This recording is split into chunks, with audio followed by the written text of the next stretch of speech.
David was anointed king, and he went back to tending sheep.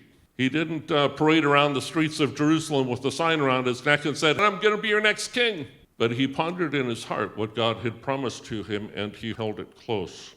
The Lord spoke to us years ago, and we said, someday we want to be able to help pastors. We wound up pastoring in Ohio, and then at my home church. And in my home church, the pastor resigned. I was the senior associate, and the board asked me to be the pastor until the superintendent came, and it was apparent that I did not fit that criteria.